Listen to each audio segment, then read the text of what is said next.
The last 4 to 5 months of 2026 is going to be immensely devastating and painful for the American people.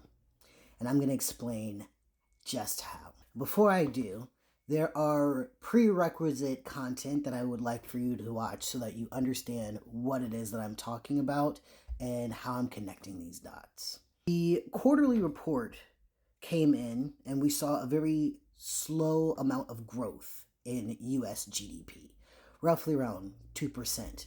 That's not really that great. It really is a sign that the economy is slowing down. But what we have to understand when it comes to the capitalistic system of America, what we are seeing in the numbers today is a reflection of 4 months, 3 months in the past, right? Those numbers are not exactly reflecting what we are currently dealing with. One of the more alarming things when it came to the financial reports that came out last week is the fact that free cash flow for the major companies that are basically keeping the economy afloat within the stock market has significantly dropped. And more concerningly, Amazon's free cash flow has significantly dropped in the first quarter of this year. Free cash flow is the money that these corporations use to sell and circulate amongst each other to kind of give the illusion that they are making a profit or turning a profit.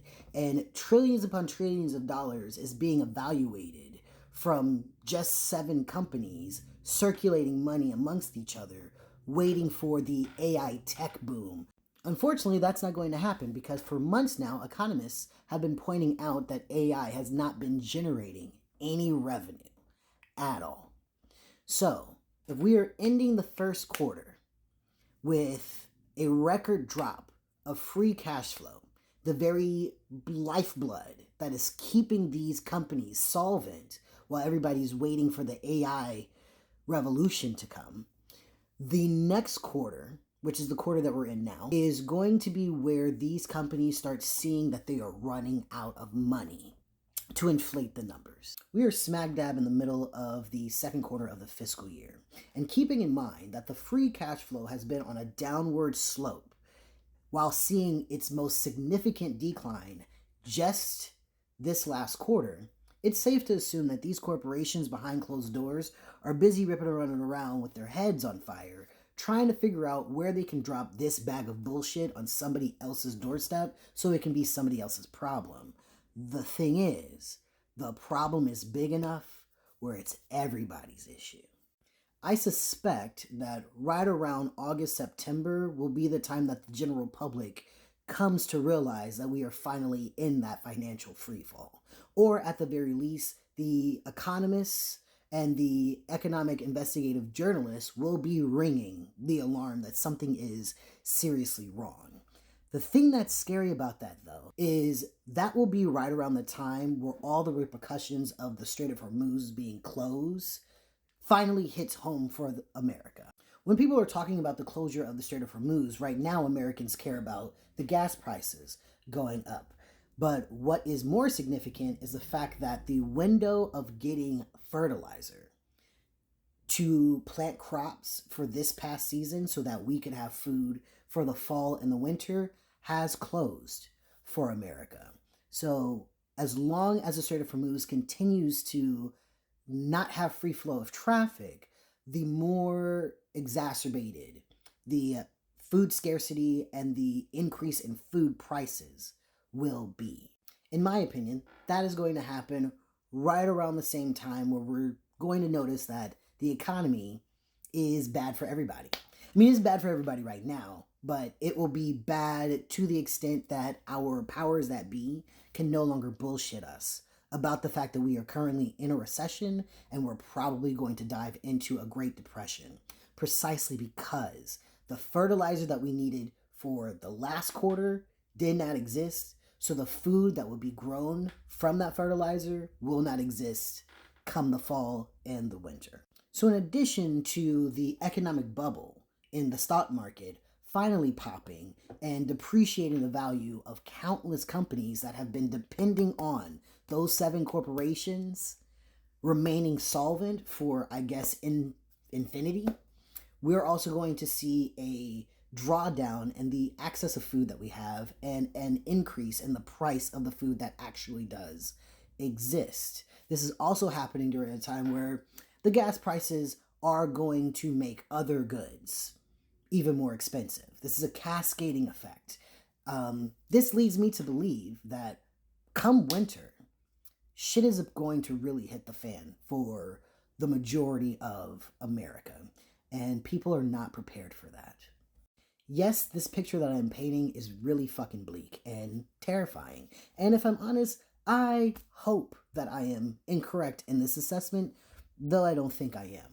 So what I am going to leave you with are some of the things that I have been doing to prepare myself for this coming fall and winter. First and foremost, I have not been panic buying.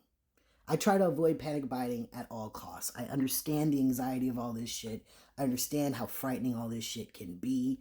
It's taken everything in me not to buy everything in fucking Costco. But I have been refraining so far. What I have been doing is when I go grocery shopping, I grab a little bit of extra that I think I might need.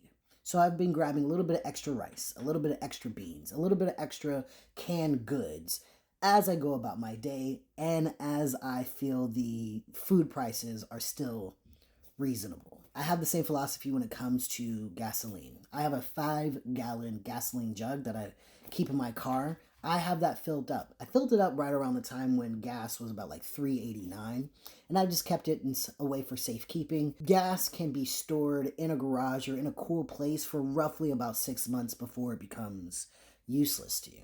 I've also been preparing to lean on my community and have my community lean on me. So I've been itemizing the things that I know I can share with the people that live around me. I don't have a community garden, but most of my neighbors do. What I do have, though, is a solar-powered generator. So a generator that does not run on gas, but on a literal solar panel. And I am more than willing to share that resource with the people that live around me. I also have a Costco membership that, to my surprise, hit my fucking bank account when I wasn't ready for it. But I do, for the next year, have access to cheaper bulk goods that I can share with the people that live around me.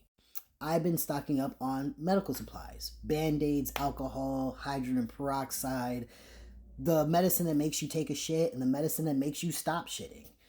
Things that help you with acid reflux, things that help you with allergies, things that help you with burns. Little things like that I know that people are going to eventually need, either within my household or within my community. I'm not just preparing to help my community survive a bleak fall and winter. I also want my community to have joy and pleasure. I have a projection system that's portable and a very loud speaker. I'm going to make sure that people can enjoy things and entertainment, even if they can't afford to do it themselves anymore or go out to a movie theater or something like that. I'm trying to stay abreast of what my neighbors need. A lot of them have small children. A lot of them have teenagers.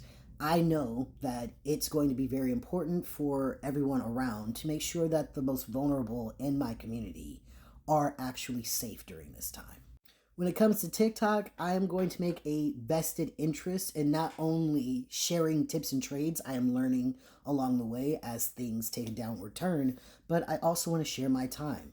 I have my book club that's going to be coming up starting tomorrow. These are the things that I want to share both with my digital community and my real life community. As someone who faced the very brunt of the 2008 recession and economic downturn, I am here to tell you I would not be here today without my community protecting me and me protecting my community. That is what you're going to need if you want to make it through the next couple of months and maybe even years while shit gets a little bit crazy. I hope all of this made sense and was helpful. And remember, do what's right, not what's legal, and only justice will bring peace.